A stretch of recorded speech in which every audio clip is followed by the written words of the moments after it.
नमस्कार आप सभी को। मैं आलोक कुमरे, भारतीय मानव अधिकार सहायक ट्रस्ट भोपाल अध्यक्ष। एक टॉपिक था जिस पे कंटिन्यू कन्वर्सेशन चल रहा है ग्रुप में, नीति आयोग। बहुत कुछ डिटेल सुनील सर के द्वारा भी डाली गई है। तो आज मीटिंग से पहले मेरी प्लानिंग थी कि एक वीडियो बना के जो कुछ पॉइंट्स हैं, कुछ इससे रिलेटेड जो इन्फॉर्मेशन है वो आप लोगों से डिस्कस करूं।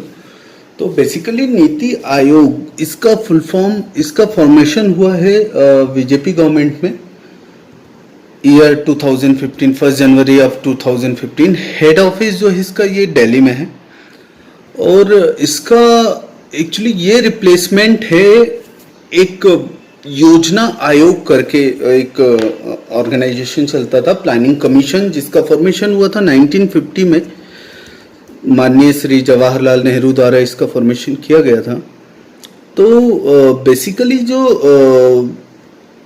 योजना आयोग का काम था वो दो तरीके से चलता था। एक, फर्स्ट ऑफ ऑल, वो एक पंचवर्षीय योजना बनाते थे जो कि 5 सालों के लिए एक मीटिंग कन्वर्सेशन के बाद एक योजना बना दी जाती थी जिसको नेक्स्ट 5 इयर्स के लिए हर राज्य में इम्प्लीमेंट कर दिया जाता था। सेकेंड, इसका काम था कि राज्यों और मिनिस्ट्री को ये फंड अलॉटमेंट करता था कि जो भी काम अलॉटमेंट हुए उससे रिलेटेड फंड अलॉटमेंट होगा।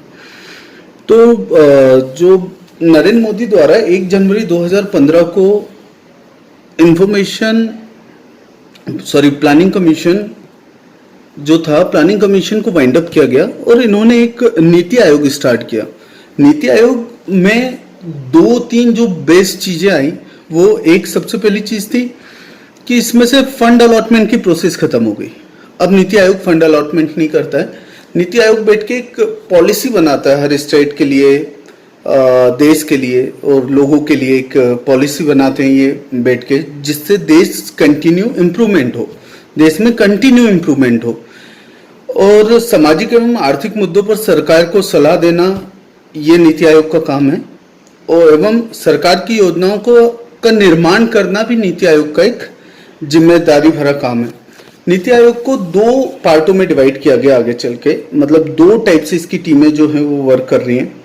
एक है टीम इंडिया हब, जो कि राज्य और केंद्र के बीच में समन्वय स्थापित करता है, मतलब दोनों के बीच में एक ब्रिज बनाता है। सेकेंड है नॉलेज एंड इनोवेशन हब, जो कि नीति आयोग को और बेहतर बनाने के लिए क्या किया जाए उस पे फोकस करता है।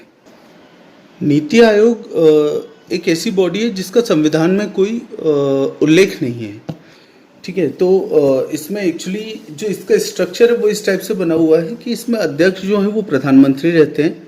फर्दर उपाध्यक्ष, जैसे आज की डेट में अगर हम बात करें, जो कि डिटेल ऑलरेडी ग्रुप में शेयर है, कि उपाध्यक्ष अभी जो है वो राजीव कुमार जी हैं।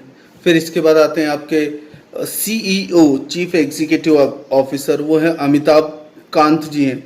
फर्दर इसको और इसके स्ट्रक्चर को जो डिवाइड किया गया है, इसमें फुल टाइम मेंबर्स हैं, इसमें कुछ एक्स ऑफिशियल मेंबर्स हैं जो कि 4 मिनिस्ट्री के पीपल रहेंगे, किसी भी मिनिस्ट्री के मिनिस्टर्स रहेंगे। देन गवर्निंग काउंसिल है जिसमें CM रहेगा या आपके LG रहेंगे। फर्दर स्पेशल मेंबर्स जो इनवाइट किए गए हों प्रधानमंत्री द्वारा, वो इसका एक पार्ट रहेंगे। जो बेसिकली नीति आयोग का मेन 4 कार्य जो डिफाइन किए गए हैं वो है राष्ट्रीय, जो फर्स्ट कार्य है कि राष्ट्रीय विकास के लिए राज्यों की सक्रिय भागीदारी को बढ़ाना, मतलब सक्रियता के साथ जो राज्य हैं वो अपना इनपुट दें और उस बेस पे लोगों के हित में नए नियम बनाए जाएं, नए कानून बनाए जाए एवं पुराने जो भी हैं उनमें संशोधन किया जाए। सेकेंड जो है कि भारत में ग्राम स्तर पे, जो निचले स्तर पर है, योजना बनाने के लिए एक प्रॉपर तंत्र को विकसित करना, ये सेकेंड जो कार्य है वो नीति आयोग का है। थर्ड जो पॉइंट है कि केंद्र तथा राज्य को राष्ट्रीय और अंतर्राष्ट्रीय स्तर पर तकनीकी सलाह प्रोवाइड करेगा नीति आयोग। और जो फोर्थ एंड लास्ट वन है कि सहयोगपूर्ण संघवाद जो है उसको बढ़ावा देना। तो बेसिकली ये 4 मेन काम हैं जो नीति आयोग के द्वारा किए जा रहे हैं। ये कुछ इन्फॉर्मेशन थी जो कि मैंने निकाली थी, जो कि मैंने सुनील सर के द्वारा जो डेटा शेयर किया गया था उसमें से कैप्चर की हुई है, निकाली हुई है, जो कि मैंने आपको शेयर किया। होप ये आपके लिए हेल्पफुल होगा। Thank you so much. जय हिंद, जय भारत।